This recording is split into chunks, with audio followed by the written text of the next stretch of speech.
Hi,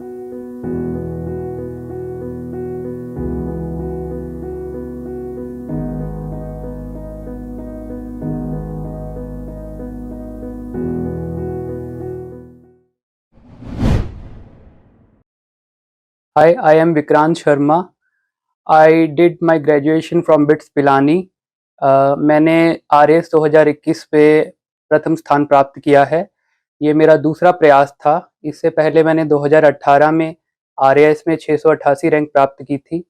अब मैं आपको मेरी जो भी सफलता है उसके पूरे सफ़र में किस प्रकार से मैंने प्रयास किया उसके बारे में बताना चाहूँगा।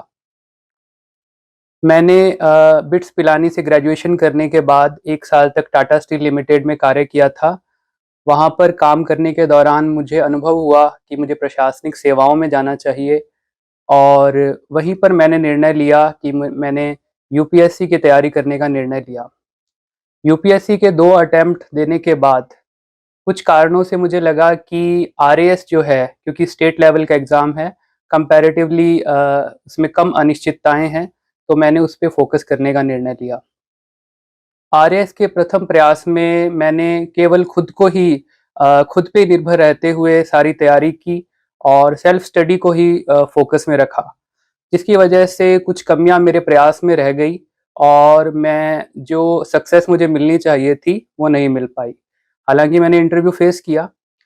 उसके बाद मैंने अपनी हिम्मत नहीं हारी और मैंने फिर से प्रयास करने का निर्णय लिया और इस दूसरे प्रयास में मैंने प्रथम स्थान प्राप्त किया।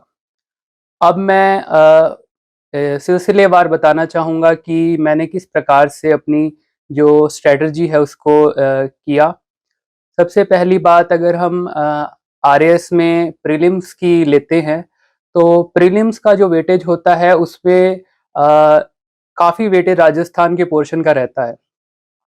तो राजस्थान के पोर्शन की तैयारी मैंने, क्योंकि मैं राजस्थान बोर्ड का विद्यार्थी रहा हूँ, तो राजस्थान के बारे में काफ़ी जानकारी मुझे पहले से थी और उसको और अधिक बेहतर करने के लिए मैंने राजस्थान की जो प्रचलित बुक्स हैं, उनसे मैंने उसकी प्रिपरेशन की और यूपीएससी की जो मैंने प्रिपरेशन की थी, उससे मुझे इसमें सहायता मिली। तो प्रीलिम्स की स्ट्रैटेजी मेरी कुछ यूपीएससी की जो स्ट्रैटेजी थी और कुछ जो राजस्थान के बुक्स थी उनसे कंप्लीट हुई। इसमें एक चीज़ और मैं कहना चाहूँगा, क्योंकि जो प्रीलिम्स का एग्ज़ाम है ये ऑब्जेक्टिव बेस्ड एग्ज़ाम होता है, तो इसमें टेस्ट सीरीज भी मैंने इसमें यूज़ की थी, जिसमें मैंने भाटी आश्रम की टेस्ट सीरीज और उत्कर्ष की टेस्ट सीरीज जो है उसका उपयोग लिया था। प्रीलिम्स के बारे में अगर बात करता हूँ तो मुझे लगता है कि जो प्रीलिम्स का पैटर्न है वो, जैसे लास्ट टाइम अभी प्रीलिम्स हुआ है तो उसमें काफ़ी चेंजेस देखने को मिले हैं। मैथ्स वाला जो पोर्शन है वो काफ़ी टफ कर दिया गया है, तो उसमें अलग से मुझे लगता है कि प्रिपरेशन की ज़रूरत है और उसमें प्रैक्टिस की काफ़ी ज़रूरत है। इसके अलावा अगर हम देखते हैं तो जो आरपीएससी ने नया ऑप्शन लाया है कि 5 ऑप्शंस जो हैं वो होते हैं इसमें, कि अगर आप कोई भी ऑप्शन आपको उसमें अटेम्प्ट नहीं करना है तो 5th वाला जो है वो भरना ज़रूरी होता है और अगर आप 10% से ज़्यादा खाली छोड़ देते हैं तो उससे भी आपको क्वालीफाई नहीं कर पाएँगे आप। तो इसलिए इससे भी थोड़ा जो मेंटल बर्डन है वो काफ़ी बढ़ गया है। तो इसलिए प्रीलिम्स का जो अगर हम देखें पॉइंट ऑफ व्यू से, तो इसमें मैं मानता हूँ कि अगर किसी को राजस्थान का जो पोर्शन है वो काफ़ी स्ट्रॉन्ग है, तो इसमें कोई ज़्यादा मेहनत की मुझे नहीं लगता कि आवश्यकता होगी, क्योंकि मैंने भी प्रीलिम्स 2 बार दिया है तो बड़ी आसानी से, एक्चुअली 3 बार दिया है, क्योंकि अभी वाला जो भी प्रीलिम्स हुआ है वो भी रिजल्ट से पहले हो गया था। तो मैंने वो भी दिया था 5 ऑप्शन वाला। तो वो मुझे लगता है कि वो आराम से प्रीलिम्स निकाला जा सकता है, अगर सही ढंग से मेहनत की जाए। अगर हम देखें कि मैथ्स वाले जो पोर्शन है उसकी प्रैक्टिस अच्छे से की जाए। और राजस्थान के लिए अगर हम देखते हैं कि जो राजस्थान बोर्ड की बुक्स चलती हैं, जैसे हम स्पेसिफिकली देखें, जो 10th की एक बुक आती है राजस्थान संस्कृति की, उसे फॉलो करना चाहिए। बाकी जो एनसीईआरटीज़ की बुक्स आती हैं उसको फॉलो करना चाहिए। बाकी जो सब्जेक्ट्स है जैसे ज्योग्राफी है, इनके लिए एनसीईआरटी की जो बुक आती है उसको फॉलो करने से काफ़ी हद तक सिलेबस जो है वो कवर हो जाता है। बाकी टेस्ट सीरीज के माध्यम से हम इसकी प्रैक्टिस कर सकते हैं। प्रीलिम्स के मैंने मॉक्स जो लगाए थे वो लगभग 20 मॉक्स मैंने लगाए थे प्रीलिम्स के। और अ, यही मैंने फॉलो किया था जो उसका शेड्यूल वाइज सिलेबस था। और बाकी जो फुल सिलेबस मॉक थे वो मैंने 4 लगाए थे। प्रीलिम्स के लिए अगर मैं देखता हूँ तो क्योंकि मैंने यूपीएससी की प्रिपरेशन की थी इनिशियली, तो मैंने एनसीईआरटी को ही फॉलो किया था और उसके साथ ही मैंने जो है कि राजस्थान के लिए राजस्थान बोर्ड की बुक को पढ़ा था। लेकिन लास्ट टाइम पे जब 1 मंथ रह गया था तो मैंने उत्कर्ष का जो एमसीक्यू बैच होता है वो ज्वाइन किया था, क्योंकि उसमें रिवीजन काफ़ी फास्ट करवाई जाती है, तो उससे मेरे को काफ़ी हेल्प मिली थी। प्रीलिम्स में मैंने जो अटेम्प्ट किए थे क्वेश्चन वो क्योंकि लगभग 100 मार्क्स के आसपास अगर मार्क्स आ जाते हैं तो काफ़ी सिक्योर समझा जाता है। तो जो मेरा पिछला अटेम्प्ट था उसमें मैंने लगभग 100 क्वेश्चन अटेम्प्ट किए थे 150 क्वेश्चंस में, ताकि ओवरऑल मेरे मार्क्स जो है वो 100 तक बन पाएँ और उसमें नेगेटिव मार्किंग वगैरह सब कंपनसेट करके। और इस बार वाले प्रीलिम्स मैंने कुछ एक्स्ट्रा क्वेश्चंस किए थे, 120 के आसपास क्वेश्चन अटेम्प्ट किए थे और मार्क्स मेरे 115 रहे हैं। तो लगभग इतने क्वेश्चन मुझे लगता है कि जब अब जैसे कंपटीशन बढ़ रहा है और पैटर्न भी चेंज हो रहा है तो हमें 120 क्वेश्चन के लगभग अटेम्प्ट करने चाहिए। मुझे लगता है कि अगर हम कोई फ्रेश स्टूडेंट है जिसने कभी कुछ इसके बारे में नहीं पढ़ा है तो उसे कम से कम 4 to 5 मंथ की तैयारी चाहिए प्रीलिम्स को क्लियर करने के लिए।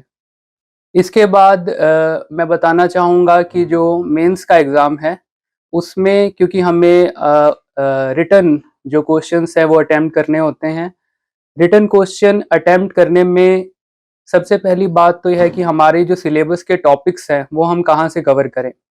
सिलेबस के मैंने किसी एक बुक को फॉलो नहीं किया, मैंने सिलेबस के जो टॉपिक्स थे वो जहाँ पर भी मुझे बेहतर ढंग से उपलब्ध हो सके मैंने वहाँ से उसे एकत्र करने की कोशिश की। उदाहरण के लिए जैसे भारत की भू राजनीति व्यवस्था है या विश्व की भू राजनीतिक व्यवस्था है, उसका जो टॉपिक है तो वो कई यूपीएससी की जो ऑनलाइन साइट्स हैं जैसे दृष्टि आईएएस है, विजन आईएएस है, इनसाइट्स ऑन इंडिया है, इन इन वेबसाइट पर काफ़ी अच्छे तरीके से दिया जाता है, तो मैंने वहाँ से उसको लिया है। इसी प्रकार अन्य जो भी टॉपिक हैं उनके लिए जो प्रचलित बुक्स हैं आरएएस के लिए, वो मैंने उनकी सहायता ली। हाँ, अब मैं मेंस की बात करता हूँ तो मेंस के 2 कंपोनेंट है। एक तो जो हमारे सिलेबस के कंपोनेंट है जीएस 1, जीएस 2, जीएस 3 और जीएस 4, और एक जो हमारा आंसर राइटिंग वाला पोर्शन है। अगर सिलेबस की बात करूँ मैं तो जैसे जीएस 1 है उसमें हिस्ट्री, इकोनॉमिक्स और सोशियोलॉजी और मैनेजमेंट जैसे छोटे-छोटे टॉपिक्स भी आते हैं। हिस्ट्री की बात मैं स्पेसिफिकली करूँ तो इसके लिए तो जो एनसीईआरटी है वही बेस्ट ऑप्शन है, क्योंकि एनसीईआरटी में से ऑलमोस्ट सभी टॉपिक्स कवर हो जाते हैं इसके। और जो इकोनॉमिक्स है उसके लिए, क्योंकि इकोनॉमिक्स बहुत डायनामिक सब्जेक्ट है, इसके लिए तो जो राजस्थान का इकोनॉमिक सर्वे है और जो इंडिया का इकोनॉमिक सर्वे है उसको पढ़ना चाहिए। उसको पढ़ने से काफ़ी हद तक इसके टॉपिक्स भी कवर हो जाते हैं। बाकी मार्केट में बुक्स भी आती हैं उसके अकॉर्डिंगली, तो वो भी पढ़ी जा सकती है। जैसे 2018 के एक टॉपर थे मनमोहन शर्मा जी, उनकी एक बुक आती थी इकोनॉमिक्स की, उसको उसको मैंने फॉलो किया था, तो वो भी पढ़ी जा सकती है। वो इकोनॉमिक सर्वे के अकॉर्डिंग ही बनाई गई थी। और बाकी जो छोटे सब्जेक्ट है सोशियोलॉजी है जैसे, ये भी हमको एनसीईआरटी में टॉपिक्स मिल जाते हैं इसके। और मैनेजमेंट जो है ये मैंने तो, क्योंकि मैं मैकेनिकल इंजीनियरिंग की थी और मेरे ये टॉपिक सप्लाई चेन वगैरह थे, तो मैंने एक्स्ट्रा कोई इसके लिए अलग से कोई फॉलो नहीं किया था किसी चीज़ को। और तो और जो अकाउंट्स वाला जो पोर्शन होता है उसके लिए मैंने, जैसे सम्यक है उसके जो नोट्स आते हैं मार्केट में अवेलेबल हो जाते हैं, तो वो मैंने पढ़े थे। इसके अलावा जो जीएस 2 की अगर हम बात करते हैं तो जीएस 2 के में 3 पोर्शन होते हैं। एडमिनिस्ट्रेटिव एथिक्स होता है, साइंस एंड टेक्नोलॉजी होता है और जियोग्राफी होता है। तो इसमें भी जो एडमिनिस्ट्रेटिव एथिक्स है इसका तो जो कंसेप्ट्स हैं वो हमको कहीं से भी उपलब्ध हो जाते हैं। हम देखें तो दृष्टि आईएएस के भी नोट्स मार्केट में मिल जाते हैं और विजन आईएएस के भी मिल जाते हैं। ऑनलाइन भी काफ़ी मटेरियल अलग-अलग इंस्टीट्यूट का हमें मिल जाता है। तो उसको फॉलो किया था मैंने टॉपिक वाइज़, जो भी टॉपिक हमें चाहिए होता है। बाकी क्योंकि इसमें ज़्यादातर जो है वो एप्लीकेशन बेस्ड है कि हम कैसे किसी कॉन्सेप्ट को उसको अप्लाई करते हैं, कैसे किसी कॉन्सेप्ट को और अधिक एनरिच करते हैं, तो वो हमारे खुद पे डिपेंड करते हैं, हम एग्ज़ाम्पल्स कैसे उसमें जोड़ते हैं। तो वो प्रैक्टिस से आता है या न्यूज़पेपर से हमको एग्ज़ाम्पल्स मिल सकते हैं, नए आइडियाज़ मिल सकते हैं। फिर अगर हम साइंस एंड टेक्नोलॉजी की बात करूँ तो मैंने सम्यक का ऑनलाइन कोर्स लिया हुआ था, जिससे क्योंकि साइंस एंड टेक्नोलॉजी का टॉपिक जो है वो बिल्कुल नया जुड़ा था, तो उसपे मैंने उनको फॉलो किया था। धर्मेंद्र सर उसमें पढ़ाते थे तो मैंने उनको फॉलो किया था। और साइंस एंड टेक्नोलॉजी क्योंकि मेरा सब्जेक्ट भी साइंस एंड टेक्नोलॉजी ही है, तो इसमें मुझे कोई ज़्यादा प्रॉब्लम नहीं थी। और मुझे लगता है कि साइंस एंड टेक्नोलॉजी एक ऐसा सब्जेक्ट है जो एक नया सब्जेक्ट है, क्योंकि इसमें जो टॉपिक्स थे वो काफ़ी नए जुड़े थे 2021 के टाइम पे, और लेकिन इसका पेपर काफ़ी जनरल आया था। लेकिन मुझे लगता है कि अभी जो नेक्स्ट मेंस होगा उसमें इसमें से कई नए टाइप के क्वेश्चंस बन सकते हैं। तो जो नए स्टूडेंट्स तैयारी कर रहे हैं उनको साइंस एंड टेक्नोलॉजी अच्छी तरह से तैयार करना चाहिए। जहाँ तक ज्योग्राफी की बात है, तो ज्योग्राफी वाला जो पोर्शन है वो भी एनसीईआरटी की बुक से आसानी से तैयार किया जा सकता है। जीएस 3 की बात करें तो इसमें पॉलिटी, पब्लिक एडमिनिस्ट्रेशन और 3 जो छोटे सब्जेक्ट है स्पोर्ट्स, योगा और लॉ, ये आते हैं। पॉलिटी की अगर मैं बात करूँ तो मैंने, क्योंकि यूपीएससी की तैयारी में हर कोई लक्ष्मीकांत पढ़ता है तो मैंने वही पढ़ी थी, तो उसके लिए मैंने कोई एक्स्ट्रा फॉलो नहीं किया। पॉलिटी के साथ-साथ इसमें इंटरनेशनल जो अफेयर्स हैं और करंट अफेयर्स वगैरह भी होते हैं, इंटरनेशनल रिलेशंस होते हैं, वो भी हमको ऑनलाइन कई साइट्स है, जैसे इनसाइट्स ऑन इंडिया है या और भी कई सारी साइट्स हैं, वहाँ से हमें बड़ी आसानी से मिल जाते हैं वो topic. India Russia relations, India China relations, तो बड़ी आसानी से मिल जाते हैं। दूसरी अगर बात करें पब्लिक एडमिनिस्ट्रेशन, तो पब्लिक एडमिनिस्ट्रेशन और एथिक्स दोनों के टॉपिक्स अगर मैं देखूं तो राजकुमार कसवा जी की एक बुक आती है, उसको मैंने फॉलो किया था, उससे ये कवर हो जाता है। स्पोर्ट्स, योगा और लॉ, ये इसमें बड़े जनरल से टॉपिक्स हैं जो हमें कई प्रकार के मार्केट में मिलते हैं नोट्स, तो उसको मैंने फॉलो किया था। इसमें कोई स्पेसिफिक मैंने नहीं ऐसा किया था, लेकिन फिर भी जो राजस्थान बोर्ड की बुक्स हैं उसमें कुछ स्पेसिफिक स्पोर्ट्स के बारे में और योगा के बारे में दिया हुआ है, तो वो मैंने जरूर पढ़ा था। अब GS 4 की बात करें तो उसमें हिंदी और इंग्लिश 2 सब्जेक्ट हैं। हिंदी की अगर बात करें तो राघव प्रकाश जी की बुक हर कोई पढ़ता है और वही मैंने फॉलो की थी।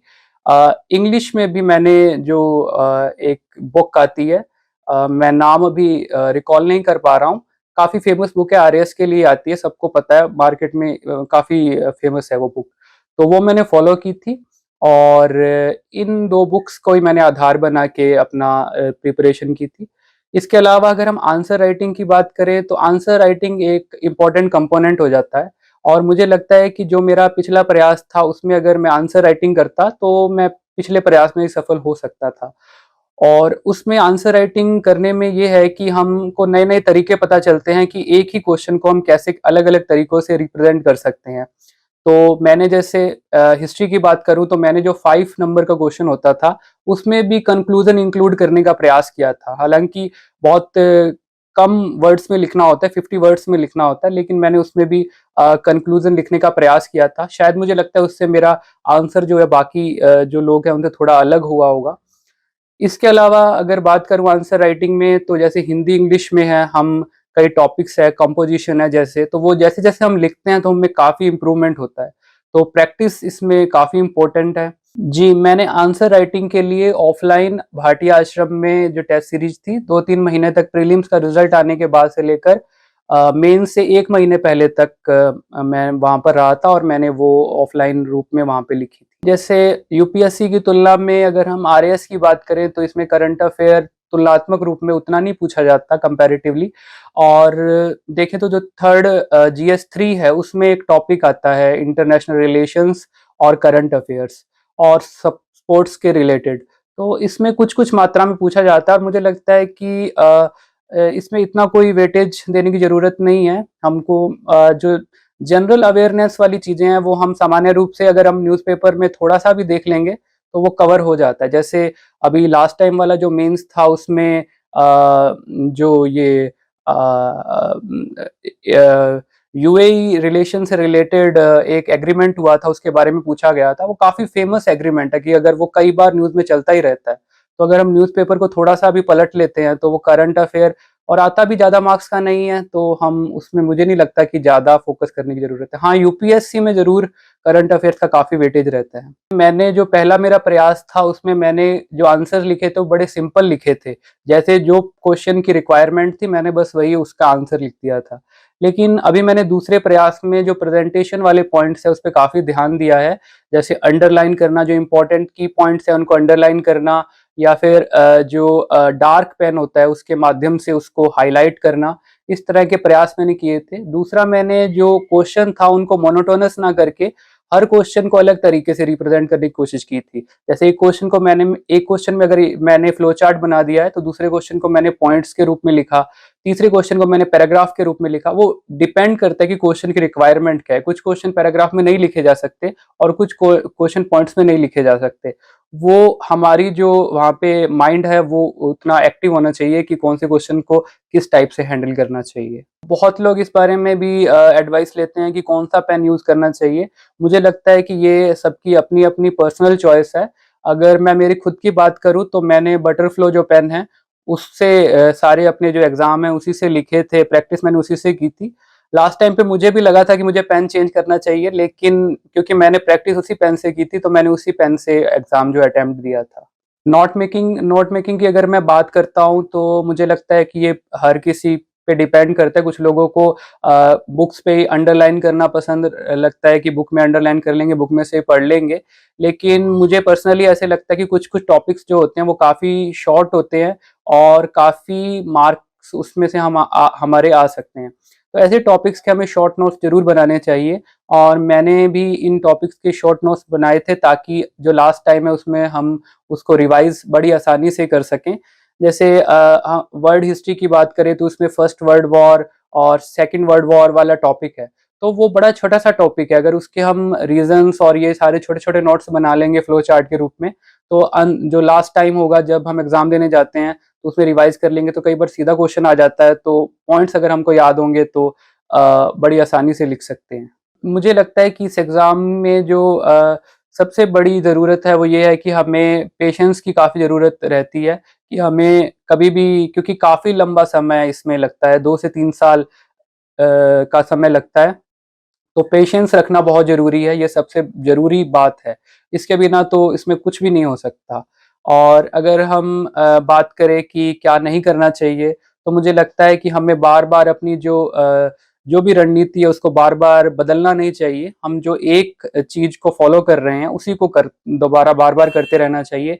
एक बुक को फ़ॉलो कर रहे हैं, तो उसी को फ़ॉलो करते हुए बार-बार जो हम कह सकते हैं कि प्रैक्टिस करनी चाहिए, उसी से नोट्स बना लेने चाहिए, बजाय इसके कि हम एक ही टॉपिक को 4-4 5-5 जगहों से देखें। ठीक है, 2 जगह से देख सकते हैं मैक्सिमम, इससे ज़्यादा जगह पे एक टॉपिक को नहीं देखना चाहिए।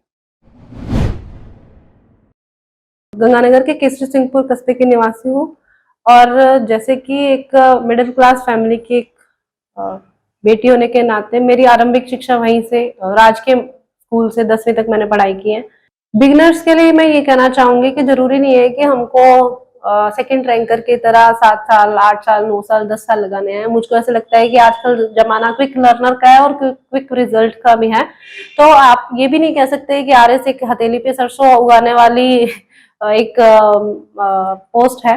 डेफिनेटली ऐसी नहीं है, इसके लिए आपको कठिन परिश्रम और मेहनत की जरूरत है और आजकल एग्जाम का फेयर पैटर्न है, तो डेफिनेटली सब बच्चे बहुत पढ़ाई कर रहे हैं, डीप डाउन होकर पढ़ाई कर रहे हैं, तो आपको भी पढ़ाई करने की जरूरत है। तो मैं ये कहना चाहूंगी जरूरी नहीं है 1000 टेस्ट देने से ही सेकंड रैंक सिक्योर की जाती है। तो आपको टेस्ट देने हैं, जितने भी टेस्ट आ रहे हैं आप कुछ ना कुछ अगर उसको देख भी रहे हैं तो आपको ये पता चलेगा कि गलती मेरी कहाँ है। जब आपको ये पता चल जाता है ये गलती मेरी यहाँ है तो आप वो गलती दोबारा रिपीट नहीं करते और यहीं से एग्जाम में जो सफलता है यहीं से शुरू हो जाती है। तो हमको ये करना है कि हम ये नहीं सोचे कि फला आदमी ने 7 साल लगाए, इस आदमी ने 8 साल लगाए। मैंने ये भी देखा है कि जिनको सफलता पहले ही अटेम्प्ट में, मेरे साथ जो कलीग्स थे उनकी सफलता पहले अटेम्प्ट में उनकी मिल गई। अगर आपका फाउंडेशन, जैसे कि आपकी एजुकेशन, मेरी एजुकेशन गवर्नमेंट स्कूल में रही, तो मुझको ऐसा लगता है कि मैं इतना पढ़ाई में पहले अव्वल नहीं थी, धीरे धीरे मुझको ऐसे ज्ञान हुआ कि पढ़ाई की वैल्यू क्या होती है। तो अगर आप स्टार्टिंग से अव्वल हैं और नहीं भी अव्वल है तो ये कोई बड़ी बात नहीं है। अगर आज आप डेडिकेटेड होकर समर्पित रूप से तैयारी करते हैं और ज्यादा से ज्यादा टेस्ट प्रैक्टिस करते हैं तो मुझे लगता है कि डेफिनेटली आप अच्छी रैंक पे सिक्योर हो सकते हैं और अपना करियर सेट कर सकते हैं। अब हम बात करेंगे मेंस पे, क्योंकि मेंस एक ऐसा हम इसका बड़ा फैक्टर मान सकते हैं और इसके एग्जाम का, जिसमें 800 नंबर का पेपर आता है और 4 एग्जाम्स होते हैं और एक पेपर रहता है हमारा फोर्थ पेपर हिंदी इंग्लिश का। इसके बारे में हम लास्ट में बात करेंगे। सबसे पहले हम फर्स्ट पेपर की बात करते हैं। फर्स्ट पेपर में सबसे पहले हमारे पास हिस्ट्री आती है, तो हिस्ट्री में आप देखिए कि कौन कौन से टॉपिक्स में से क्वेश्चन ज्यादा आ रहे हैं। जैसे कि मॉडर्न हिस्ट्री में से क्वेश्चन हमेशा पूछे जाते हैं, विश्व इतिहास में से हमेशा क्वेश्चन पूछे ही जाते हैं, 10 नंबर का क्वेश्चन आता है। तो आपको ये करना है कि जो जो बड़े पार्ट्स हैं उस पर आप चाहे कम फोकस करें। अगर आपकी तैयारी में टाइम, जैसे अगर आपको मेंस में ज्यादा टाइम मिल रहा है तो आप एंशिएंट और मिडाइवल में जा सकते हैं, अगर नहीं तो आप सुपरफिशियल तैयारी करें। मुझे लगता है कि एंशिएंट और मिडाइवल की अगर हम सुपरफिशियल, जैसे सिंधु सभ्यता के बारे में पढ़ लिया, वैदिक सभ्यता के बारे में पढ़ लिया, सल्तनत काल पढ़ लिया, मुगल काल पढ़ लिया, इसके बाद आप सीधा अगर उसमें आ जाएं, मॉडर्न हिस्ट्री पे आ जाएं, तो आप बेटर रहेंगे, क्योंकि वो टाइम कंज्यूमिंग बहुत है, जिसमें आपका लगभग जो 3 सिलेबस के खंड आप पूरे कर सकते हैं। तो ऐसे आप करिए कि आप सुपरफिशियली मिडाइवल और एंशिएंट को देख लीजिए, जहां से क्वेश्चंस आते हैं, वुमन पैटर्न रहा है। इसके बाद आप सीधा मॉडर्न हिस्ट्री को कवर कीजिए। मॉडर्न हिस्ट्री में से एक तो एग्जाम्स में क्वेश्चन बहुत आते हैं, एक आपके जो विचार हैं वो बहुत डेवलप होते हैं, जैसे राष्ट्रवाद की भावना है, देशभक्ति की भावना है, स्वतंत्रता, समानता, भातृत्व की बात है, तो ये आपके वहीं से आएंगे। तो आप उस पर फोकस करिए और विश्व इतिहास पे फोकस करिए। इसके साथ साथ हमारे पास जैसे सोशियोलॉजी है और मैनेजमेंट के खंड है, तो इसमें मैं बताना चाहूंगी कि बिगिनर्स के लिए तो ये बिल्कुल नए सब्जेक्ट है, क्योंकि हम किसी भी स्ट्रीम से आए तो ये, जैसे मैं साइंस से हूँ तब भी मेरे लिए नए हैं, अगर मैं आर्ट्स से आऊँ तब भी मेरे लिए नए हैं। कॉमर्स वालों के लिए ये हैबिचुअल है, परंतु उसके लिए आर्ट्स नहीं है, तो कहीं ना कहीं किसी के लिए कुछ ना कुछ तो नया है, क्योंकि आपका सब्जेक्ट एक ही रहा। तो आप ये कीजिए कि पहली राउंड में तो आप फटाफट गो थ्रू हो लीजिए कि सिलेबस क्या है। सिलेबस को अपने बिल्कुल पास रखिए कि सिलेबस में मैं अंडरलाइन कर रहा हूँ कि डेली का मैंने ये टॉपिक कर लिया, और इसके शॉर्ट नोट्स बना लिए, क्योंकि 2016 में मेरी ये कमी रही कि मेरे पास कोई शॉर्ट नोट्स नहीं थे। मेरे पास बुक्स का मतलब एक आधी लाइब्रेरी आप खड़ी कर सकते हो, इतने बुक्स के भंडार है, क्योंकि हमारे भाटिया आश्रम में ये पैटर्न रहा है कि मैक्सिमम बुक्स होती है हमारे वाले बच्चों के पास। तो बुक्स को आप लास्ट में कैरी नहीं कर सकते। जैसे मेरे को बीकानेर संभाग में पेपर देने जाना है, तो मैं सारी बुक्स को कैरी नहीं कर सकती। आप बोल सकते हैं एक बड़ा कैंटर उसका भर सकता है, आप उस बुक्स को कैरी नहीं कर सकते। आपके पास कोई मिनी नोट्स है तो आप उसको लेके जा सकते हो, और वो क्विक भी है, आपके वो प्रैक्टिस में आ जाते हैं। अगर आप उसको पढ़ना चाहो तो लगभग 2 घंटों में आप पूरा सिलेबस पढ़ जाते हो। तो आपको ये करना है कि जो जो टॉपिक्स हैं, जैसे नए खंड हैं, जैसे मैनेजमेंट की बात करो, साइकोलॉजी की बात करो, ऑडिटिंग की बात करो, ये नए खंड है बच्चों के लिए, इसके आप शॉर्ट नोट्स बना लीजिए। शॉर्ट नोट्स आपके सेल्फ नोट्स होते हैं। कभी भी आप ये कहो कि प्रिया बजाज ने जो नोट्स मुझ बनाए थे वो मेरे लिए सूटेबल होंगे, तो बिल्कुल नहीं होंगे। प्रिया बजाज की अपनी पढ़ने की शैली है, XYZ की अपनी पढ़ने की शैली है। तो आप ये कीजिए, नोट्स किसी भी के फॉलो कर लीजिए, परंतु उसको बनाइए खुद से, जिसको आपको ध्यान रहे कि ये मेरी मेहनत है और इसको मुझको पढ़ना ही पढ़ना है। तो उस मेरा ये फायदा रहा इस बार 2021 की वैकेंसी में, कि जो मेरे पास शॉर्ट नोट्स थे, मेरे 4 कॉपीज लगा रखी थी, उसमें हर कॉपी में 3-3 खंड थे, उसको ही मैं मेरे संभाग लेवल पे जो मेरा पेपर था बीकानेर, वहां लेके गई, तो मैंने उसको ही पढ़ा। तो वो पढ़ने में मेरे को मतलब एक दिन में 2 एग्जाम हो रहे हैं, तो डेफिनेटली आपको 3 से 4 घंटे एक एग्जाम के लिए मिल रहे हैं, तो आप उसको बड़े आराम से पढ़ जाते हो। और आपकी जब रिवीजन हो जाती है ना पेपर के पास, तो आप में कॉन्फिडेंस अलग लेवल का हो जाता है। आप फिर निर्भय होकर एग्जाम देते हो कि आज मैं पढ़ के गई हूँ और मैंने कल पेपर दे दिया।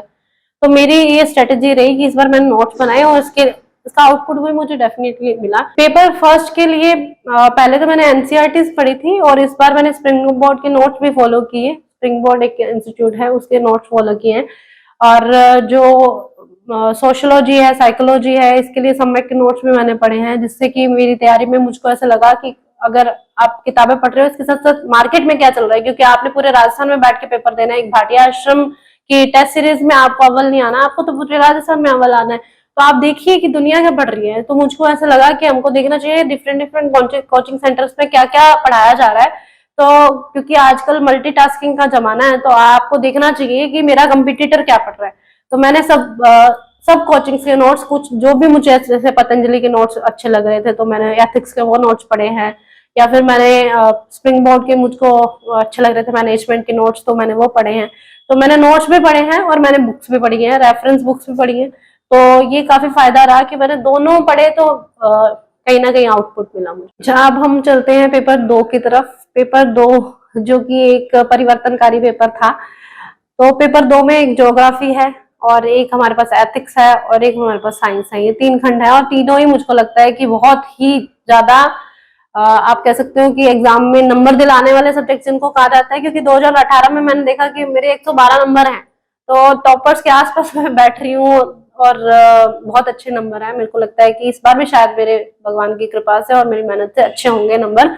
तो ज्योग्राफी की बात करें तो ज्योग्राफी में आपको सबसे पहले तो ये करना है कि आप जब भी क्वेश्चन लिखें, आपको कुछ भी दिख रहा है कि ये खान हमको देखनी है, कि ये जैसे मान लो लोहे की खान जयपुर में है, तो आप छोटा सा मैप बनाए, उसमें ड्रॉ करें ये जयपुर है। उनको पता चलेगा भैया ये तो बहुत क्रिएटिव लड़की है, ये तो बहुत क्रिएटिव स्टूडेंट है, इसको पता है कि मेरे को तो कुछ ना कुछ एक्स्ट्रा डालना है। जब हम 10 लोगों की कॉपी देखेंगे, सबने सिर्फ राइटिंग राइटिंग राइटिंग का काम कर रखा होगा, कोई डायग्राम नहीं है, कोई आपका फ्लोरल डायग्राम या फिर कोई आपने चित्र वित्र नहीं बनाया, कोई मैप नहीं बनाया, तो वो उबाऊ सा हो जाता है। एग्जामिनर भी जो चेक करने वाला है उसकी भी एक मानवीय प्रकृति है कि हम सेम चीज देखते हैं तो हमको ऐसा लगता है कि सभी एक जैसे हैं, कि सबको दो नंबर दे दिए जाए 5 में से। तो आप ऐसे कीजिए कि कुछ ना कुछ आप में अलग हो, हटके हो। आप ये कॉपी बोले कि आपकी जैसे जैसे हम किसी भी रेस्टोरेंट में जाते हैं तो अगर उसकी डिश का रिप्रेजेंटेशन अच्छा है तो हमको लगता है कि ये डिश काफी महंगी है, ये काफी अच्छी एक्सोटिक है। तो ऐसे ही आपको कॉपी को भी आपको रिप्रेजेंट करना आना चाहिए कि मेरी कॉपी सजी हुई उनके सामने जाए, ये मेरे लिए बहुत मैंने उनको देने वाला उपहार है, जिसके बदले में वो उपहार के रूप में मेरे को नंबर देंगे। तो उसमें कुछ ऐसा होना चाहिए जिससे कॉपी लगेगी हाँ भाई इनकी कॉपी वजनदार है, तो इसकी कॉपी मेरे को अलग से, किसी को मैं 2 के नंबर पैटर्न से नंबर दे रहा हूँ, इसको मेरे को 3.5 तो देने ही देने। तो आप खाली मत जाने दीजिए, आप सब में डायग्राम बना के आइए। और ज्योग्राफी एक ऐसा सब्जेक्ट है जिसमें आप मैपिंग कर सकते हैं। मेरे को लगता है कि अभी शायद जब कॉपीज आएंगे मैं उसको दोबारा चेक करूंगी, तो मुझे ऐसा ध्यान आ रहा है कि मैंने सब में मैप बनाया, जहाँ पे आवश्यकता है वहां पे बनाया और जहाँ पे नहीं आवश्यकता वहां पे भी बना दिया, कि अगले को ये लगे कि ये कुछ ना कुछ हटके करती है। मैंने ज्योग्राफी के लिए मुख्य रूप से राजस्थान बोर्ड की 11वीं और 12वीं की बुक फॉलो की थी, और इसके साथ साथ बर्नवाल नाम से बुक आती है उसको फॉलो किया था, और कुछ मैंने स्प्रिंग बोर्ड के नोट्स भी फॉलो किए थे। और इसके बाद हम चलते हैं साइंस पे। साइंस 2021 में हमारा जब सिलेबस बदल के आया तो पहले हमारे साइंस में लगभग 10 टॉपिक ही थे, 10 से 15 टॉपिक ही थे जो बेसिक थे, कि आप ब्लड ग्रुप के बारे में पढ़ लीजिए, मानव शरीर की कार्य प्रणाली के बारे में पढ़ लीजिए। फिर हम जब 2021 का पेपर देते हैं तो हमको पता चलता है कि यहाँ तो 90 टॉपिक आ चुके हैं, तो एकदम से सब बच्चे सदमे में आ गए कि ये तो बहुत बड़ा चेंज हो गया है। तो हमने क्या किया कि स्टार्टिंग में ही, जब तक किसी भी कोचिंग सेंटर ने, सब यही सोच रहे थे कि इसकी बुकलेट छापनी है, वो अपना वहां पे काम कर रहे हैं कोचिंग सेंटर वाले, और हम जो मेरा एक ग्रुप है, स्मॉल ग्रुप मेरे साथ स्टूडेंट्स का था, तो मैंने और उन्होंने मिलके एक कोशिश की खुद की तरफ से कि हम जो डिफरेंट सोर्सेज है, जैसे कि 8वीं की बुक में से कोई टॉपिक मिल रहा है उसको कंपाइल कर लिया, कोई 10वीं की बुक में से मिल रहा है उसको कंपाइल कर लिया, कोई और रेफरेंस बुक में मिल रहा है तो उसको कंपाइल कर लिया। तो इससे क्या हुआ कि लोग जब मार्केट में बुक लेके आए उससे पहले हमारे खुद के नोट्स रेडी हो गए थे, और उसको हम प्रैक्टिस में 2 बार ले आए, क्योंकि हमारे वो सेल्फ पेंट नोट्स थे। कहीं मेरी आंख की संरचना बनी हुई है, कहीं मैंने परमाणु की संरचना पढ़ी है, कहीं मैंने कुछ पढ़ी है, वो मेरी एक कॉपी में नोटबुक में मेरा लिखा हुआ है, कोई मैंने मतलब 80-90 पेज में साइंस को कवर कर लिया। उससे मेरा ये फायदा हुआ कि मार्केट वाले तो पढ़ेंगे उस बुक को पढ़ेंगे, उसमें पेजेस है लगभग 400, और मेरी बुकलेट में है सिर्फ 80 से 100 पेज। तो मुझे ऐसा लग रहा है कि ये वाला मेरे में ये फैक्टर रहा कि उसको कंपाइल करती तो जाने मेरे को कितना टाइम लग गया, वो मेरी मेहनत जो थी वो बाद में रंगत इसी प्रकार से लाई कि मैं आज इस रैंक पे हूँ। और आपको इसमें खुद प्रयास भी करने पड़ेंगे। मैं बोलूंगी कोई भी कोचिंग सेंटर है, आपको रेडीमेड फूड मटेरियल नहीं दे सकती। आप ये कहो कि ये 4 दवाइयां हैं, इसको आप खा के और इस एग्जाम को क्लियर कर दोगे, ऐसा बिल्कुल भी नहीं है। इसमें एक स्टूडेंट की डेडिकेशन, हार्डवर्क, उसकी फैमिली की डेडिकेशन, और उसके साथ साथ उस कोचिंग मटेरियल का साथ, ये सब मिलके एक अच्छा सा मिक्सचर बनता है और फिर आपको आउटपुट मिलता है। इसके लिए मैंने साइंस के लिए मुख्य रूप से खुद से बनाए हुए मेरे नोट्स हैं, जिसके लिए मैंने किसी को भी फॉलो नहीं किया और खुद की बुक्स को फॉलो किया था। वो कोई एनसीईआरटीज की भी थी, उसको CBSE की भी थी, क्योंकि वो लगभग 90 से 100 टॉपिक्स हैं, उसमें कुछ समझ नहीं आ रहा कि कौन सा टॉपिक कहाँ से। वो मैं सबको शेयर कर दूंगी टेलीग्राम पे, तो डेफिनेटली स्टूडेंट्स को बहुत फायदा होगा। इसके बाद हम एथिक्स पे चलते हैं। एथिक्स अपने आप में ऐसा है कि अगर आप अंदर से एथिक्स आप में है तो आप कॉपी पे लिख सकते हो। एथिक्स कुछ ऐसे पढ़ने लिखने वाला सब्जेक्ट मुझको लगता नहीं है। अगर हमको पता है कि हमको सुबह उठ के अपने मम्मी को ग्रीट करना है तो मैं एथिकल हूँ, और अगर मैं सुबह उठ के डांट फटकार रही हूँ तो मैं एथिकल नहीं हूँ। तो जो आदमी अंदर से एथिकल है, मुझको ऐसा लगता है उसको ज्यादा पढ़ने की जरूरत नहीं है। अब जैसे हमारे टॉपिक है रामकृष्ण परमहंस है, वो क्या सोचते हैं, तो वो उद्धार की बात ही करते हैं, वो समानता की बात ही करते हैं। अगर आप खुद से जेनरस हो ना, तो आपको ये जरूरत नहीं कि एथिक्स के लिए आप भारी भरकम किताबें पढ़ के और फिर जैसे लेक्सिकन पढ़ने की जरूरत आ रही है या कुछ और बड़े नोट्स पढ़ने की जरूरत आ रही है। तो मैंने छोटी मोटी, मुझको लगता है कि पतंजलि के नोट्स पढ़े हैं मैंने इसके लिए, तो एक दो सोर्स फॉलो किए थे। पर एथिक्स के लिए मैं ये बात बोलना चाहूंगी, आपके मन में एथिक्स है तो आप डेफिनेटली एथिकल है और आप कॉपी में भी रिप्रेजेंट करे होंगे, क्योंकि एथिक्स में कुछ ऐसा नहीं पूछा जाता है। जैसे कि आप मान लो आपसे पूछ रहे हैं कि स्वामी विवेकानंद ने क्या किया, स्वामी विवेकानंद ने समाज का उद्धार किया, उसमें आपकी राइटिंग प्रैक्टिस इतनी होनी चाहिए कि आपको पता होना चाहिए कि समानता, स्वतंत्रता, भातृत्व, भाईचारा, कोई भी ऐसा विचारक नहीं था जिसने कि क्रांति को बढ़ावा दिया। तो हमको ये बेसिक क्लियर करने पड़ेंगे कि सब कुछ ऐसे कॉमन वर्ड्स होते हैं। जैसे कि हम बात करें कि ये मेरे को अम्बेडकर जी के बारे में पूछेंगे तब भी मैं लिख सकती हूँ, मेरे को विवेकानंद जी के बारे में पूछेंगे तब भी लिख सकते हो, या फिर मेरे को किसी और भी विचारक के बारे में पूछेंगे वो भी लिख सकते हो। कुछ डिफरेंट है तो उसको आप याद कर सकते हो, पर कुछ ऐसा आपके पास होना चाहिए कि बुलेट्स पॉइंट्स होने चाहिए कि ये कॉमन वर्ड्स है, ये मैं सब में लिख सकती हूँ। तो आप ये प्रयास कीजिए कि एथिक्स की आप ज्यादा से ज्यादा तैयारी करें, क्योंकि ये सेकंड पेपर मुझे ऐसा लगता है कि आपको 100+ मार्क्स दिला सकता है। तो आप डेफिनेटली इसको ज्यादा से ज्यादा प्रैक्टिस कीजिए। ठीक है, अब अपने चलते हैं पेपर 3 की तरफ। पेपर 3 में एक पॉलिटी आती है, लगभग 60 से 70 नंबर की पॉलिटी है। इसके साथ साथ पब एड का जो एक खंड है वो भी 60 नंबर का है, 66 नंबर का है। इसके साथ साथ 3 छोटे खंड है, स्पोर्ट्स, योगा और विधि का है। इसमें हमको आगे चलना है, इसके बारे में आप क्रम वाइज डिस्कस करते हैं। सबसे पहले तो चलते हैं अपने पॉलिटी पे। मैंने जैसे पहले भी अपने शुरुआती क्रम में बात की कि आपके जो बेसिक पिलर हैं, ज्योग्राफी, हिस्ट्री और पॉलिटी और साइंस, आपकी पहले से क्लियर होनी चाहिए। आपको बाद में ये देखना ना पड़े कि अब मेरे को आगे मेंस में राज्यपाल की शक्तियां वापस से पढ़नी पड़ रही है। नहीं, तो मैंने तो ऐसा नहीं पढ़ा। मुझे ऐसा लगता है कि एक बार ही मैंने रिवीजन की होगी पूरे मेंस के टाइम, कि मुझे सिर्फ एक बार हल्का हल्का देखने की जरूरत पड़ी, कि एक बार मैं आर्टिकल्स जरूर देख लूं। और आप कोशिश करिए, जैसे अब क्वेश्चन आया 2018 में भी एक क्वेश्चन आया था राज्यपाल का, और एक बार इसमें भी आया 2021 में। तो आपको ये कोशिश करनी है कि हल्का सा आप उनको लिटिल बिट मोर दे आओ। जैसे कि वे क्वेश्चन पूछ रहा है राज्यपाल की शक्तियों और कार्यों के बारे में विस्तार से बताइए, तो आप वो लिख रही है, राज्यपाल के बारे में लिख रहे हैं, राज्यपाल क्या करता है, कहाँ से उसको पावर मिल रही है, तो आप साइड में एक चेकर बॉक्स बनाइए जिसमें आप लिख रहे हो कि राज्यपाल से संबंधित आर्टिकल चाहिए। बिल्कुल छोटा सा, ऐसे नहीं कि आपने उसको स्पेस को बहुत ज्यादा कवर कर दिया, क्योंकि लिमिटेड स्पेस मिलता है 10 नंबर के क्वेश्चन में। तो हमको ये करना है कि कुछ ना कुछ उसको अलग अलग टॉपिक दें, अलग से चेरी लगाए उसकी कॉपी पे, जिससे उसको लगे कि ना कंटेंट इसमें ज्यादा अच्छा है और कुछ इसने ज्यादा मेहनत करिए।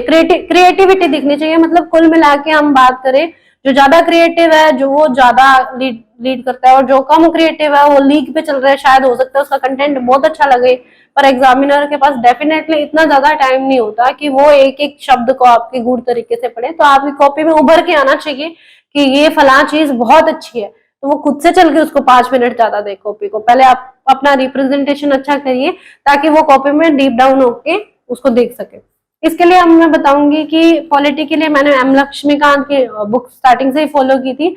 आईआर के लिए मैंने पतंजलि के नोट्स फॉलो कर लिए थे, जिसमें मुझको ये फायदा मिला कि 2018 में मैंने वही नोट्स पढ़े थे और आईआर में कुछ ज्यादा चेंज नहीं आया था। जैसे आज भी बात करें, इजराइल यरूशलेम का युद्ध चल रहा है तो चल रहा है, यूक्रेन और रशिया का चल रहा है तो तब से चल रहा है, कब से चल रहा है तो चल रहा है, भारत पाकिस्तान का युद्ध सदियों सदियों से चल रहा है, जब से हम आजाद हुए तो चल रहा है। तो जो 2018 में मैंने आईआर पढ़ी थी उसको हल्का सा मैंने अपडेट किया कि जैसे क्वाड नया बन रहा है तो उसके बारे में ऐड कर लिया मैंने, तो मैंने वही पढ़ा।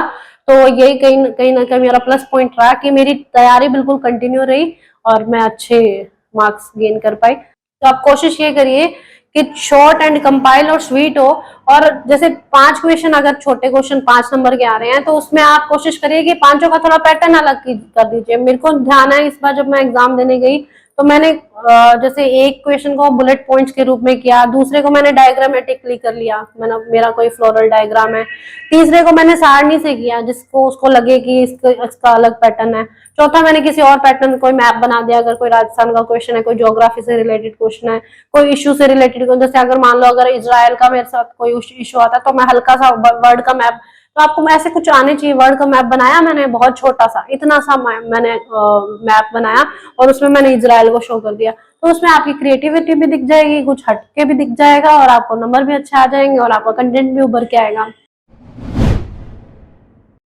मेरा नाम किरण बाल है और मैंने आरएएस 2021 परीक्षा में राजस्थान में तीसरा रैंक हासिल किया है। सबसे पहले तो हम, क्योंकि राजस्थान का एग्ज़ाम है तो राजस्थान के स्वाभाविक है कि सवाल ज़्यादा आने वाले हैं, तो हम राजस्थान का जो इतिहास है, राजस्थान की जो कला है, संस्कृति है, उस पर अपना पूरा ध्यान हमें केंद्रित करना चाहिए।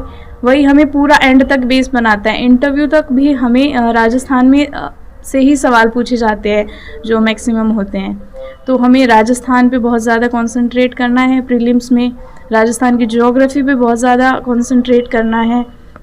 और जैसे भारत का अब इतिहास, जैसे मेरा क्या है कि मेरा बैकग्राउंड है इलेक्ट्रिकल इंजीनियरिंग का, तो मैंने कभी आर्ट्स के सब्जेक्ट अगर नहीं पढ़े हैं तो मुझे हो सकता है कि मैं भारत के इतिहास में थोड़ी कमज़ोर हूँ, तो मैं उस हिसाब से अपनी तैयारी करूँगी कि मुझे ये सब्जेक्ट नहीं आता तो मैं इसको पहले चालू कर लूँ। तो हो सकता है कि सभी व्यक्तियों का अपनी अपनी स्ट्रेंथ होती है, सभी व्यक्तियों को अपनी शॉर्टकमिंग्स भी पता होती है, तो इस हिसाब से अपनी तैयारी करना शुरू कर सकते हैं। मैंने जो तैयारी शुरू करी थी वो राजस्थान से शुरू करी थी ताकि बेस बन जाए, और हमने छोटी कक्षा में पढ़ा भी होता है राजस्थान के बारे में। वही 6ठी से लेकर 12वीं तक की किताबों में जो ज्ञान है वो बहुत अथाह सागर है, उस हिसाब से हमने पढ़ा होता है, तो हमें वो बेस बनाने में भी सहायता हो जाती है। और हमें ज़्यादा स्टडी करनी पड़ती है, हमें सिटिंग आवर्स भी ज़्यादा चाहिए होते हैं इस तैयारी के लिए। तो हमें एक पढ़ने की जो रूटीन है वो भी सेट करना, पढ़ने की, क्योंकि हमें आदत नहीं होती। कॉलेज टाइम में जब हम पढ़ते हैं तो हम बहुत एंड टाइम पे पढ़ते हैं, तो इसके लिए हमें चाहिए कि हम पढ़ने की अपनी बनाएं रूटीन। तो जैसे ये राजस्थान का इतिहास हो गया, राजस्थान की ज्योग्राफी हो गई, ऐसे भारत का इतिहास है तो हम एनसीईआरटी की किताबें पढ़ सकते हैं। राजस्थान बोर्ड की किताबें भी बहुत अच्छी है। बाकी इसके अलावा जैसे स्पेक्ट्रम पब्लिकेशन की कुछ बुक्स आती है तो वो भी लाभदायक होती है। बाकी अगर आप किसी भी स्पेसिफिक कोचिंग को फॉलो कर रहे हैं तो उसके नोट्स अच्छे रहते हैं गाइडेंस के लिए। तो इस प्रकार से हम राजस्थान और भारत के इतिहास की तैयारी कर सकते हैं। भारत की ज्योग्राफी में भी हमें एनसीईआरटी बुक्स की बहुत अच्छी महत्वपूर्ण भूमिका है, तो इससे हमारी तैयारी में हमें सुविधा होती है। इसी प्रकार से इकोनॉमिक्स सब्जेक्ट है, वो इकोनॉमिक्स का क्या है कि वो करंट अफेयर्स से रिलेटेड रहता है, तो हमें इकोनॉमिक्स के बेसिक कॉन्सेप्ट जैसे इन्फ्लेशन वगैरह या फिर शेयर मार्केट, बैंकिंग कैसे काम करता है, आरबीआई कैसे काम करता है, ये सब पता होने के साथ साथ क्या अपडेशन उनमें आ रहा है वो भी पता होना चाहिए।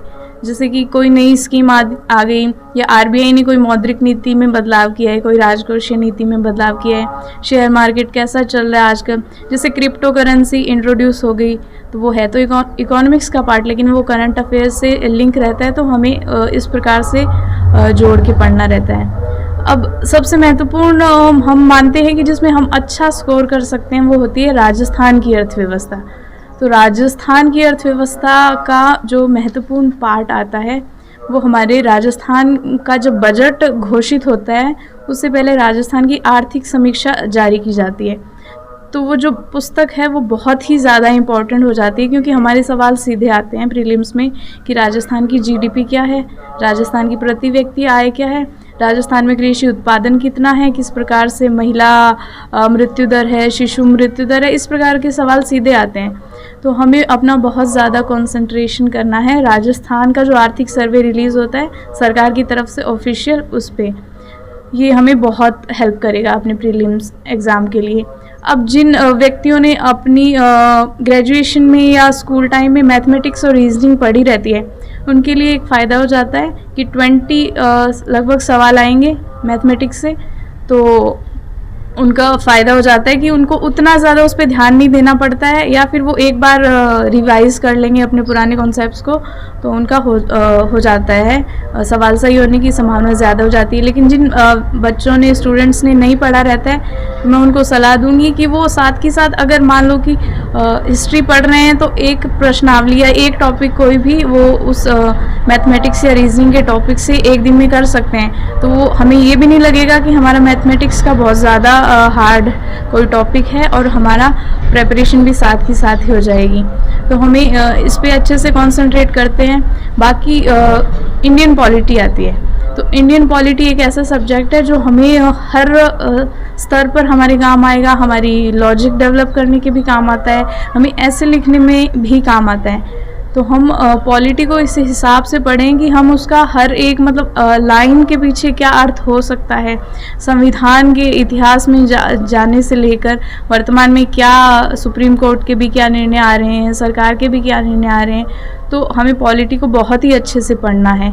ऑब्जेक्टिवली, सब्जेक्टिवली, इंटरव्यू के बेस पर हर प्रकार से हमें पॉलिटी को बहुत अच्छे से पढ़ना है। तो पॉलिटी के लिए हम लक्ष्मीकांत की जो किताब आती हैं वो सारे सिविल सर्वेंट पढ़ते हैं, उससे बहुत हेल्प हो भी जाती है।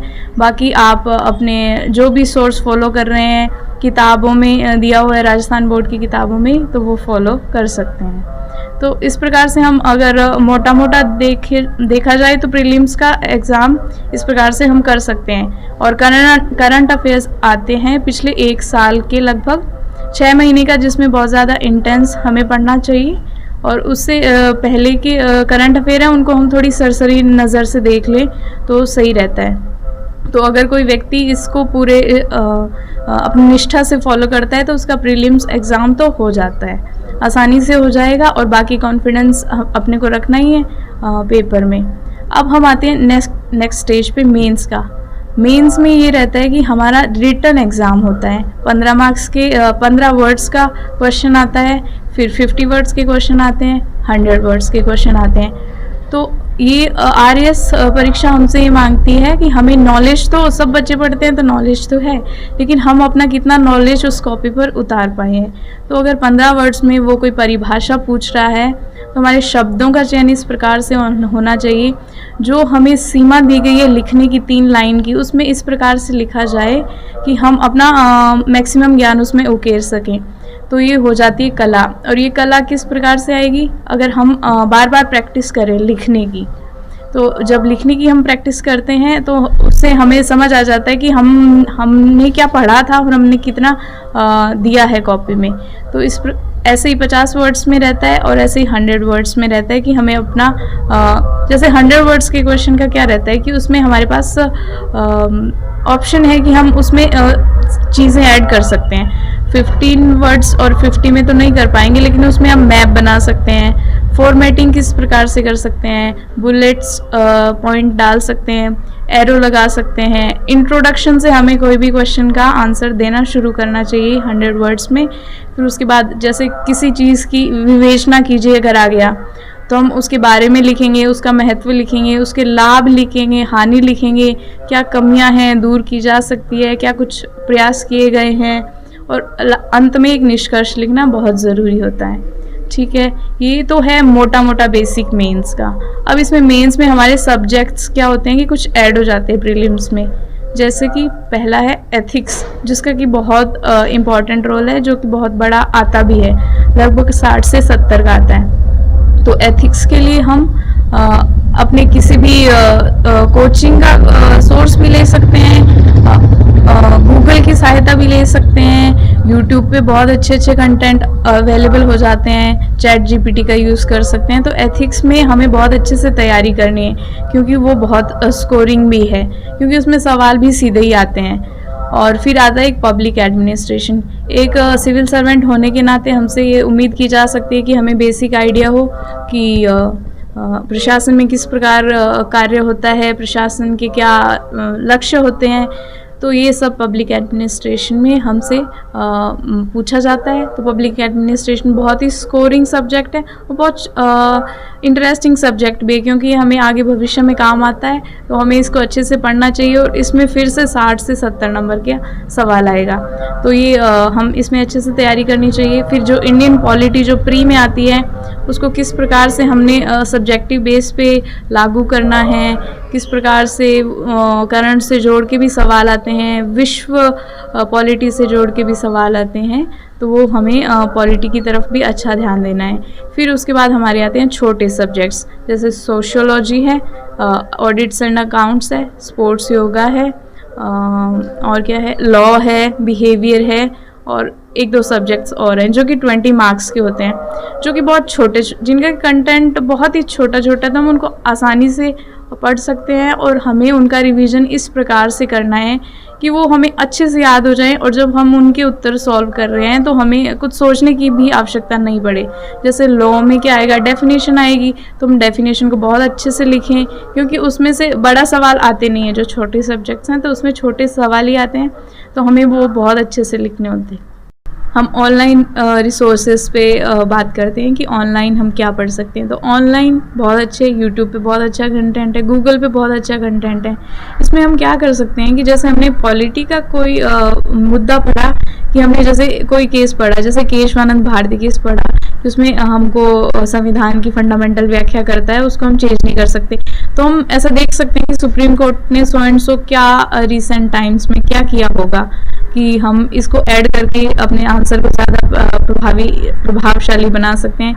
तो जो ऑनलाइन रिसोर्सेज है उसका यूज़ तो हमें करना ही चाहिए। हमें गूगल, चैट जीपीटी आजकल बहुत अच्छा ऑप्शन है जो हमें बहुत क्रिस्प आंसर देता है। आशा करती हूँ कि सभी का पेपर भी बहुत अच्छा जाएगा इस बार जो चल रहा है। Thank you. नमस्कार दोस्तों, मेरा नाम विश्वजीत सिंह है। मैंने RS 2021 की परीक्षा में 4थी रैंक हासिल की है। इस फेज़ में 3 चरण है टोटल, अगर हम RS की बात करें। फर्स्ट फेज़ जो है वो प्रिलिमिनरी स्टेज है। प्रिलिमिनरी स्टेज में एक तो प्रीवियस ईयर क्वेश्चंस का बहुत रोल रहता है। तो जो पिछले 5 साल के जो क्वेश्चंस पेपर आ रखे हैं, तो सबसे पहले तो हम उसको एनालाइज करना चाहिए, और उसको एनालाइज करने के बाद में जो एक हमको ब्रॉड आइडिया लगता है कि कुछ एरियाज़ जो है वो प्रायोरिटी वाइज हमको पहले प्रिपेयर करने चाहिए। जैसे प्रीलिम्स की अगर एरिया वाइज बात करें तो सबसे टॉप पे हमको करंट अफेयर्स को रखना चाहिए, क्योंकि लगभग 20 से 25 क्वेश्चंस करंट अफेयर्स के डायरेक्ट आते हैं। तो हम जो प्रीलिम्स की जो भी डेट आती है, तो उससे लास्ट 8-9 महीने के करंट अफेयर्स हम अच्छी तरीके से कर सकते हैं। सेकेंडली, जो राजस्थान का इकोनॉमिक सर्वे आता है, उसमें हमको फैक्चुअल क्वेश्चंस बहुत देखने को मिलता है। तो लगभग 10 के अराउंड क्वेश्चंस जो है वो directly as it is Rajasthan के इकोनॉमिक सर्वे से आ जाता है। तो इसके लिए आप किसी भी कोचिंग का जो एक समरी आती है वो फॉलो कर सकते हैं। मैंने पर्सनली स्प्रिंग बोर्ड की इकोनॉमिक सर्वे की समरी फॉलो की थी। थर्डली, जो राजस्थान ज्योग्राफी और राजस्थान आर्ट एंड कल्चर है, इसका वेटेज धीरे धीरे बढ़ रहा है, तो इन पे हमको विशेष रूप से ध्यान देना चाहिए। साथ ही साथ जो पॉलिटी है, पॉलिटी पे भी हमको विशेष फोकस करना चाहिए, क्योंकि इससे बहुत इजी क्वेश्चंस आते हैं। जैसे फंडामेंटल राइट्स है, DPSP है, फंडामेंटल ड्यूटीज़ है, प्रेसिडेंट है, और अदर पार्लियामेंट चैप्टर है। तो ये हमको लक्ष्मीकांत से हम मोटा मोटा इसको कवर कर सकते हैं। इसके बाद जैसे अभी कुछ स्टूडेंट्स BA या आर्ट्स वाले बैकग्राउंड से मैथ्स और रीजनिंग को छोड़ देते हैं। अभी जैसे हमने देखा कि हाल ही में जो कट ऑफ है वो बहुत ज़्यादा गई है, तो कहीं ना कहीं हमें सभी सब्जेक्ट्स को कवर करते हुए एक बैलेंस्ड अप्रोच रखनी चाहिए। सेकेंडली, इसमें टेस्ट सीरीज़ का भी बहुत बड़ा रोल रहता है। तो आप किसी भी एक पर्टिकुलर इंस्टीट्यूट की टेस्ट सीरीज़ जो है वो लगा सकते हैं। मैंने स्प्रिंग बोर्ड की प्रीलिम्स की टेस्ट सीरीज़ लगवाई थी। इसके बाद अगर हम सेकेंड फेज़ की बात करें, मेंस की, तो मेंस में टोटल 4 पेपर्स होते हैं, और जनरल स्टडीज़ 1, 2, 3 और general Hindi and general English. General studies 1 में हिस्ट्री, इकोनॉमी और 3 छोटे सब्जेक्ट्स है, सोशियोलॉजी, मैनेजमेंट और अकाउंटिंग ऑडिटिंग। हिस्ट्री के लिए मैंने स्प्रिंग बोर्ड के नोट्स और राजस्थान अध्ययन की बुक्स को फॉलो किया था, और उसमें पर्सनलाइज्ड आप ये वैल्यू एडिशन कर सकते हैं कि फ्लो चार्ट्स बना सकते हैं हम, कि कोई इवेंट हुआ है तो उसका कॉज, वो इवेंट और उसके कॉन्सिक्वेंस, इस फॉर्म में हम 3-4 पॉइंटर को क्रॉस कनेक्ट करते हुए फ्लो चार्ट के फॉर्म में बेटर रिप्रेजेंट कर सकते हैं। सेकेंडली, जो इकोनॉमिक्स का सिलेबस है, इकोनॉमिक्स के सिलेबस में मेनली क्वेश्चंस जो है वो गवर्नमेंट स्कीम्स रिलेटेड ज़्यादा आता है। तो जो भी गवर्नमेंट स्कीम्स है उसमें हमको फैक्चुअल इन्फॉर्मेशन जितनी हम याद कर सकते हैं उतनी हमको करनी चाहिए। इसके साथ साथ इकोनॉमी में फैक्ट्स और फिगर्स की डेटा जो है उनका वेटेज भी ज़्यादा रहता है। अगर हम वो हमारे आंसर में ऐड करेंगे तो हमारे मार्क्स श्योरली कहीं ना कहीं हमको आधा एक नंबर का हर क्वेश्चन में एडिशनल एडवांटेज होगा। तो इकोनॉमिक्स में हम ये चीज़ कर सकते हैं। थर्डली, जो छोटे सब्जेक्ट्स है sociology, management and accounting, auditing, इन तीनों में हमको टेक्निकल लैंग्वेज में आंसर लिखने की ट्राई करनी चाहिए। तो इसमें मैंने स्प्रिंग बोर्ड के नोट्स और जो टॉपिक एनसीईआरटीज़ के अंदर मेंशन्ड है सिलेबस के सब हेडिंग के अंदर, वो मैंने एनसीईआरटी से भी पढ़ा था, तो उसके पर्टिकुलर नोट्स बना दिए थे और कौन से एग्जाम्पल मेरे को लिखने वो भी मैंने प्रिपेयर किए थे इस वाले अटैम्प्ट में। इन तीनों सब्जेक्ट में हम वैल्यू एडिशन के तौर पर डायग्राम बना सकते हैं, जैसे सेक्युलरिज्म का डायग्राम बनाया जा सकता है, वर्किंग कैपिटल का बनाया जा सकता है। अकाउंटिंग ऑडिटिंग की हम बात करें तो परफॉर्मेंस बजटिंग है, जीरो बेस्ड बजटिंग है, इनका हम फ्लो चार्ट के माध्यम से या फिर डायग्राम के माध्यम से भी रिप्रेजेंटेशन कर सकते हैं। सेकेंड पेपर की बात की जाए तो उसमें एथिक्स, साइंस, टेक्नोलॉजी और ज्योग्राफी है मेनली। एथिक्स की बात की जाए तो इसमें इस बार मैंने कोटेशंस बहुत याद किए थे और वैल्यू ऐड करने के लिए मैंने कोटेशंस का सहारा लिया था और कुछ एक पर्टिकुलर एडमिनिस्ट्रेटिव एग्जांपल्स है। तो अगर पर्टिकुलरली एडमिनिस्ट्रेशन रिलेशन क्वेश्चन अगर पूछ रहे हैं तो उसमें वो हम ऐड कर सकते हैं, जैसे अशोक खेमका जी का एग्जाम्पल है या मिरेकल मैन है, राजेंद्र सिंह जी जो है वाटर रिलेटेड एनजीओ में है, या पर्टिकुलरली जैसे टाइगर मैन ऑफ इंडिया कहते हैं सांखला जी को, उस टाइप से हम वैल्यू एडिशन के तौर पे पीपलांत्री विलेज केस स्टडी है, तो वो कहीं ना कहीं हम जहाँ पे उसको यूज़ कर सके हम कर सकते हैं। यही चीज़ हम वापस पेपर 4 में भी यूज़ कर सकते हैं। साइंस टेक्नोलॉजी की बात की जाए तो साइंस टेक में मैंने प्योरली स्प्रिंग बोर्ड के नोट्स ही फॉलो किए थे और इसके साथ साथ कुछ एक जो डायग्राम थे एनसीईआरटीज़ के अंदर वो मैंने अलग से साइड में बना रखे थे कि अगर इससे रिलेटेड कोई क्वेश्चन आता है, जैसे आई का डायग्राम है, तो उस टाइप से पहले ही अगर आप प्रिपेयर्ड रखेंगे एमआरआई का डायग्राम, आई का डायग्राम, तो जितना शॉर्ट करके और जितना डिटेल्ड रिप्रेजेंटेशन हम देंगे उतने हमारे चांस अच्छे होंगे मार्क्स इंप्रूव करने के। थर्डली, ज्योग्राफी जो हमारे सिलेबस में थर्ड पार्ट है सेकंड पेपर का, उसमें भी मैंने मेनली स्प्रिंग बोर्ड के नोट्स ही फॉलो किए थे। तो उसमें हम वैल्यू एडिशन के तौर पे आप ज़रूर मैप्स बनाएं। मैप्स में भी जो चीज़ आप मैप्स में शो कर रहे हैं उसको वापस कंटेंट में ना लिखें, और कुछ जैसे वर्ल्ड ज्योग्राफी का पोर्शन है उसमें करंट ओरिएंटेड क्वेश्चंस आने लगे हैं, तो हम जो करंट ओरिएंटेड वर्ल्ड ज्योग्राफी में जैसे साउथ चाइना सी है, इंडो पैसिफिक है और एल नीनो, ला नीना है, तो इसके डायग्राम की भी हमें प्रैक्टिस करनी चाहिए क्योंकि लिमिटेड स्पेस है, तो उस लिमिटेड स्पेस में हम अच्छा डायग्राम कैसे बनाएं। पेपर 3 की बात की जाए तो इसमें polity, international relation, public ad और 3 छोटे सब्जेक्ट्स हैं। पॉलिटी के लिए मैंने जो लक्ष्मीकांत पढ़ी थी उसका ही वैल्यू एडिशन किया था, अलग से जो टॉपिक मेंशन किए गए हैं उनके फंक्शंस उस पर ज़्यादा काम किया था, जैसे सीवीसी है, लोकायुक्त है, जितने भी सिलेबस के अंदर टॉपिक मेंशन कर रखे हैं। इंटरनेशनल रिलेशन की बात करें तो मैंने विजन आईएएस की मंथली मैगजीन जो थी, जो मेन से 6-7 महीने पहले के जो भी करंट ओरिएंटेड टॉपिक्स जो सिलेबस से मैच करते हैं वो हमने एक पेपर पे लिख के पर्टिकुलरली जैसे इंडिया रशिया है तो उससे रिलेटेड सारे पॉइंटर्स जनरेट किए थे। तो इंटरनेशनल रिलेशन में आप कोशिश कीजिए कि इकोनॉमिक एंगल, स्ट्रेटेजिक एंगल, एक पर्सन टू पर्सन कॉन्टेक्ट्स है, सॉफ्ट पावर डिप्लोमेसी है, इससे रिलेटेड चीज़ों ज़्यादा ऐड करने की कोशिश कीजिए ताकि मार्क्स इंप्रूव होए। इसके बाद जैसे पब्लिक एडमिनिस्ट्रेशन की बात करें तो पब्लिक एड मैंने गौरव बुडानिया सर की स्ट्रेटेजी फॉलो की थी, उन्होंने एम लक्ष्मीकांत यूज़ करी थी पब्लिक एडमिनिस्ट्रेशन के लिए भी, तो मैंने भी 10 दिन पर्टिकुलरली पब्लिक एड लक्ष्मीकांत से जो टॉपिक थे वो प्रिपेयर करके सेल्फ के नोट्स बनाए थे। तो सेल्फ नोट्स को ही मैंने मेन प्रायोरिटी रखी थी। उसके साथ साथ में कहीं फ्लो चार्ट और डायग्राम अगर कहीं मेरे को मिलता था थ्योरी रिलेटेड, बहुत सारी थ्योरीज भी है पब्लिक एड में, तो वो मैंने उसका वैल्यू एडिशन किया था। इसके बाद में जो 3 छोटे सब्जेक्ट्स है स्पोर्ट्स, योगा, साइकोलॉजी और लॉ, तो इनमें मेनली बेस तो मेरा स्प्रिंग बोर्ड के मटेरियल ही था, और स्पोर्ट्स योगा में आरबीएससी या एनसीईआरटी जो भी आपको अवेलेबल मिले 9th 10th क्लास की या 11th की, तो उसमें आप देख सकते हैं कि जो टॉपिक अपने मेंशन है, जैसे फर्स्ट एड है, रिहेबिलिटेशन है, तो उसको हम वहाँ से भी वापस ऐड ऑन कर सकते हैं। साइकोलॉजी में सारे टॉपिक जो है वो मोर और लेस एनसीईआरटी के अंदर से लिख रखे हैं, तो आप चाहो तो डायरेक्ट एनसीईआरटी को फॉलो करके अपने नोट्स बना सकते हो। लॉ में मैंने इस बार ये किया था कि लॉ में जनरली प्रीवियस ईयर क्वेश्चंस का अगर हम पैटर्न देखें तो वो डायरेक्ट एक्ट के अंदर किसी टर्म को कैसे डिफाइन किया गया है, तो मेजॉरिटी ऑफ द क्वेश्चंस वही आता है। तो जो भी बेयर एक्ट था उनका मैंने डेफिनेशंस जो भी चैप्टर होता था, उस 1-2 पेज में डेफिनेशन चैप्टर होता है हर लॉ का, वो डेफिनेशन मैंने प्रिंट आउट निकाल लिए थे और वही प्रिंट आउट मैं बार बार रिवाइज करता था जो क्वेश्चन आने के चांसेस ज़्यादा मुझे लगते थे। इसके बाद में अगर जनरल स्टडीज़ 4 जो इंग्लिश और हिंदी का पेपर है उसकी बात की जाए, तो हिंदी के लिए मैंने पहले आरबीएससी की 9th से 12th की व्याकरण की बुक आती है तो वो फॉलो की थी। उसके बाद में पर्सनली मैंने कोचिंग ली थी रिद्धिमा क्लासेस से, तो वहाँ पे राजेंद्र लांबा सर ने पर्सनली मेरे आंसर्स भी चेक किए थे और ग्रामर जो भी मेरी वीक टॉपिक था उसमें मेरे को प्रैक्टिस शीट भी अवेलेबल करवाई थी, तो मैंने वही प्रैक्टिस ज़्यादा करी। लेकिन मैं जो जैसे पल्लवन है, कार्यालय पत्र है, तो इनके लिए एक तो कोटेशन और कार्यालय पत्र के बहुत सारे फॉर्मेट्स हैं, तो क्या आप किसी भी एक सोर्सेज से स्टिक करिए। जैसे मैंने पद्मा चौधरी मैम के स्प्रिंग बोर्ड द्वारा प्रोवाइड किए गए नोट्स फॉलो किए थे।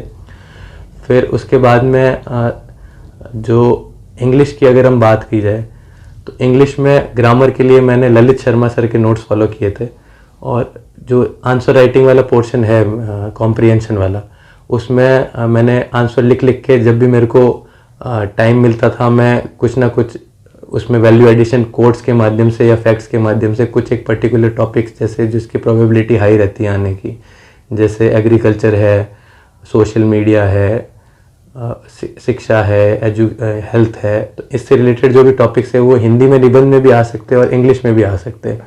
तो हम उसके लिए कॉमन कोटेशंस भी प्रिपेयर कर सकते हैं, जो हम हिंदी में भी तैयार करेंगे उसी को इंग्लिश में हम वर्जन उसका लिख लेंगे। गूगल ट्रांसलेट की भी हेल्प ले सकते हैं आप। नमस्कार, मेरा नाम भारती गुप्ता है। मैंने आरएस 2021 के अंतिम परिणाम में 5th रैंक सिक्योर की है। एक जो सबसे इम्पोर्टेंट चीज हो जाती है वो है नोट्स मेकिंग, कि आप स्टैंडर्ड बुक से नोट्स बनाने की अगर बात कर रहे हैं तो आप स्टैंडर्ड बुक से नोट्स पहली रीडिंग में ना बनाएं। जो भी हिस्ट्री के लिए स्पेक्ट्रम है, पॉलिटी के लिए लक्ष्मीकांत है, तो आप 3 से 4 बार उन बुक्स को पढ़ें, अच्छे से रिवाइज करें। जब आप एकदम उनको अच्छे से रिवाइज कर पाएंगे तो आप किसी भी बुक के नोट्स को कम पेजों में समराइज कर पाएंगे। लेकिन अगर आप पहले ही रीडिंग में नोट्स बनाएंगे तो उसमें टाइम भी ज्यादा लगेगा और आप एकदम बुक की ही कॉपी छाप देंगे। तो इस चीज को ध्यान में रखें। 3 या 4 बार आप रिवाइज कर लें, उसके बाद जो भी आपको इम्पोर्टेंट पॉइंट लगते हैं मेंस के हिसाब से उनको कंपाइल करें और बहुत ही शॉर्ट एंड क्रिस्प नोट बनाएं, जो आपको मेंस एग्जाम के समय रिवाइज करने में बहुत यूजफुल होंगे। आरएस की परीक्षा में एक महत्वपूर्ण पॉइंट आंसर राइटिंग का भी आता है, क्योंकि प्रीलिम्स केवल क्वालिफाइंग होता है और मेंस और इंटरव्यू के मार्क्स जुड़ते हैं। और मेंस 800 मार्क्स का होता है, इंटरव्यू 100 मार्क्स का होता है। मेंस एक बहुत बड़ा वेटेज ले जाता है, तो मेंस में आंसर राइटिंग बहुत मायने रखती है। इसके लिए मैं कहना चाहूंगी कि सबसे पहले अपनी जो वर्तनी है, हिंदी में लिख रहे हैं चाहे आप इंग्लिश में लिख रहे हैं, उस पर फोकस करें कि आपकी स्पेलिंग्स मिस्टेक ना हो। अगर आप हिंदी में लिख रहे हैं तो शब्द शुद्धियां ना हो। इसके लिए डेली में जब भी आप लिख रहे हैं, कुछ भी आप लिख रहे हैं, आप चाहे नोट्स बना रहे हैं, चाहे आप किसी को मैसेज कर रहे हैं, चाहे आप कुछ भी लिख रहे हैं, उसमें अपनी स्पेलिंग्स पर ध्यान दें, अपनी शब्द शुद्धि पर ध्यान दें। अगर आप इसे रेगुलर में लेके आएंगे तो एग्जाम में भी गलतियां होने की संभावना कम होगी। इसके अलावा आंसर राइटिंग के लिए आप सबसे पहले हमारे आरएस के एग्जाम में 2 मार्कर, 5 मार्कर एंड 10 मार्कर 3 तरह के क्वेश्चन होते हैं। उनके लिए आप 2 मार्कर्स में तो बेसिकली आप केवल फैक्ट्स या जो भी उन्होंने क्वेश्चन में पूछा है वो लिख दें। 5 marker and 10 marker question analytical ज्यादा होते हैं, उनमें स्पेस भी ज्यादा होता है और उनमें क्रिएटिविटी की भी गुंजाइश ज्यादा होती है।